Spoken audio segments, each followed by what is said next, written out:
կարևոր գործառույթ ունի այդ առումով անելու խորհրդանական եւ արտախորհրդանական ընդդիմությունը նոր գաղափարի, նոր իդեայի առաջ բերելու հարցում եւ մաքսիմալ անկեղծություն հասարակության հանդեպ ցուցաբերելու եւ այնպիսի իդեա, որը հայտ կներկայացնի մասնատված հասարակությանը միավորելու, բայց Մեր պետության 30-ամյա փորձը ցույց տվեց, որ կուսակցական համակարգը Հայաստանում, այսպես ասենք, ավելի մեղմ ձևակերպամբ, լավ չի աշխատում։ Եվ դրա ապացույցը դասական, այսինքն ինստիտուցիոնալ առումով պատմություն ունեցող, բացի պատմություն ունեցող կուսակցություններից, մանր-մունր կուսակցությունների պարագայում չի աշխատում։ Եվ նաև փորձը ցույց տվեց, որ այդ կուսակցությունները տարբեր շարժառիթներով են ստեղծվել։ Ստեղծվել են մեկանզի շահերը սպասարկելու, ստեղծվել են օրվա իշխանության շահերը սպասարկելու համար, ստեղծվել են կեղծ ընդդիմադիր կեցվածք ընդունելու, այդ դիմակով հասարակությանը տարբեր պատճառներով մոլորեցնելու համար, եւ ի վերջո այդ պատճառները նաև հենց մեծ հաշվով ուղղված են իշխանության օրակարգերը սպասարկելու։ Հետևաբար հույսը դնել հերթական ընտրություններում նմանատիպ կուսակցությունների նաև մասնակցությամբ իրավիճակ փոխելուն, ես կարծում եմ հերթական ձախողումն է լինելու։ Այն, որ արբանյակ կուսակցությունները, որոնք տարբեր արժեքներ, մասնավորապես արևմտյան արժեքների ջատագով հանդես գալով պիտի փորձեն հերթական անգամ հասարակությանը մոլորության մեջ գցել եւ ձայների փոշիացումը ապահովել եւ ելի հերթական հիասթափությունը բերել եւ ապահովել օրվա իշխանության վերարտադրությունը եւ այո ժողովրդավարական մեխանիզմների միջոցով ավտորիտար ռեժիմ վերջնականապես հաստատելուն, որպեսզի մենք այս հերթական ճանապարհով չգնանք, գոնե թե ընդդիմության տարբեր շերտերը, որոնք որ պայքարի տարբեր մեխանիզմներով փորձում են իրավիճակ փոխել երկրում, պիտի միավորված միացյալ ձևով հայտ ներկայացնեն հակազդեցություն ստեղծելու, որովհետև ենթադրենք, այսինքն նախկին 2021 թվականի փորձը նաև հաշվի առնելով, թե քանի կուսակցություններ էին հայտ ներկայացրել արտահերթ ընտրությունների մասնակցելու, այդ փորձը հերթական ձախողումը որպեսզի չբերի, բոլոր կուսակցությունները, ովքեր ռեալ համարում են եւ ռեալ հայտ են ներկայացնում ընդդիմադրի, պետք է միատեղեն իրենց ուժերը, որովհետև այս անգամ ընտրապայքարի մեջ մտնելու են բնականաբար քիչ առաջ իմ կողմից վկայակոչված բոլոր արբանյակ ուժերը, ընդ որում ես այսպես մինչև 21 թվականի խորհրդանական ընտրությունները մտաբերում եմ տարբեր այսպես կոչված նախկին գոլեգաների հայտարարությունները մասնավոր խոսակցությունների ընթացքում, որ խորհրդանում նաև այն ուժերը պիտի լինեն, ովքեր այսօր փողոցում շատ երկարաժամկետ հանգրվան են գտել օրինակ օպերայի տարածքում, բայց չգիտես ինչի, օրինակ ոստիկանությունը ոչ մի խնդիր իրենց հետ չունի, բայց նոր նախաձեռնություններ կան, որոնք փորձում են ակցիաներ իրականացնել, այդ նախաձեռնության անդամներին բերման են ենթարկում։ Չկենտրոնանալով այդ ուժերի վրա, կարծում եմ բացի ուժերը միատեղելուց նաև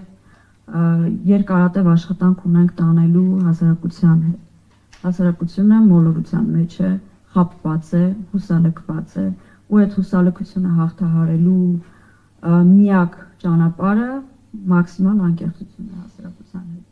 որովհետև ամեն դեպքում կան հարցեր, որոնց պատասխանները այսօր ստացված չեն, եւ միայն այդ անկեղծության միջոցով ինչ որ առումով նաև ներողություն խնդրելու տարբերակով հնարավոր կլինի նորից վերագտնել այդ հասարակության վստահությունը։ Անկեղծություն, որը կբերի նաև մոտիվացիայի գաղափար, անկեղծություն եւ հնարավոր մոտիվացիա արտնասնելու, որպեսզի մարդը քաղաքականապես քաղաքական հետաքրքրություն սկսի ձեռք բերել։ Հակառակ պարագայում մենք ունենալու ենք հերթական 21 թվականի պատկերը եւ այս ռեժիմի էլ ավելի երկարաժամկետ վերարտադրությունը։ Այս պահին ես ուրիշ հնարավոր տարբերակ չեմ տեսնում եւ մի շատ կարեւոր հանգամանք էլ կա, որ խորհրդանական, արտախորհրդանական ընդդիմության բոլոր ներկայացուցիչները պետք է այսպես կարմիր միսի պես վառած պահեն, որ Ժողովրդին մեղադրելը ելք չէ, ճանապարհ չէ։ Ես ինքս այդ գայթակղությանը շատ հաճախ տրվում եմ, որովհետև ամեն դեպքում ապրում ես այս հասարակության մեջ, առօրյայում տեսնում ես, թե ինչ առաջնահերթություններ կան մարդկանց մոտ, հայրենիքի գաղափարը բացարձակ չկա, հաշտ են, ադապտացվել են այն իրողություններին, որոնք թելադրում է գործող իշխանությունը, եւ այդ իրողություններից դուրս գալ, ապաթիայից դուրս գալ եւ վեր հայրենասիրական գաղափարներ փորձել որդեգրել կամ այդ գաղափարներով առաջնորդվելը շատ բարդ է։ Եվ մեր նաեւ որպես հասարակական քաղաքական գործիչների առօրյա աշխատանքում պիտի լինի հասարակության այդ շերտերի հետ աշխատանք տանել, բացատրելու, թե ինչու այս իշխանությունը պիտի հեռացվի։ Այսինքն այն փաստերը, որոնց մասին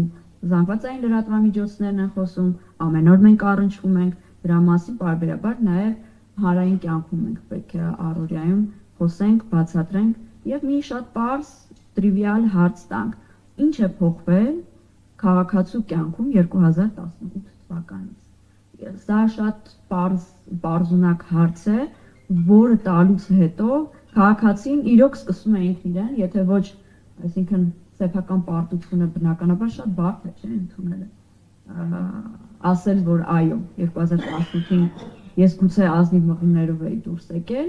բայց ես պարտվել եմ, որովհետև սխալվել եմ։ Բայց այդ հարցը ինքը կսկսի իրեն տալ։ Ինչ է փոխվել իր կյանքում։ Ես ձեզ վստահեցնում եմ, որ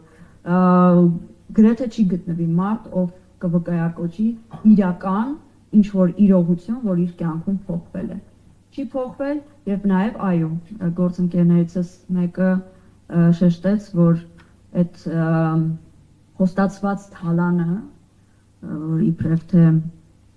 պիտի այս իշխանությունը հետ բերե, դա երբեք չի լինելու։ Հակառակը տարբեր միջոցներով, տարբեր մեխանիզմներով տիրապետելու են հենց իրենք, որպեսզի ամրապնդեն սեփական իշխանությունը եւ նորից ու նորից սեփական վերարտադրությունը։ Ինձ համար անընդունելի, անցանկալի եւ անպատկերացնելի է շարունակել ապրել հայկական այսօրվա իրականությունում եւ ինչ որ հեռանկարներ ձևակերպել։ Եվ մենք սա պիտի հասցնենք հասարակությանը։ Անհեռանկար հնարավոր չի շարունակել ապրել։ Իսկ իրավիճակ փոխելու համար յուրաքանչյուրը ունի աշխատանք տանելու։ Չես կարող դու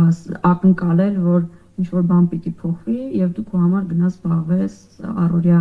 խնդիրներով, սպասես, որ ինչ-որ մեկի ձեռամբ այդ իրավիճակը պիտի փոխվի, երբեք դա չի լինելու։ Եվ եթե մենք իսկապես մենք յուրաքանչյուրս անկախ նրանից հասարակական քաղաքական գործիչներ ենք, թե քաղաքացիներ, ովքեր որ քաղաքականությամբ ճակերտավոր ասած չեն զբաղվում, յուրաքանչյուրս մեր տեղում մեր աներիք ունենք անելու, առնվազն չհաշտվելու իրականության հետ։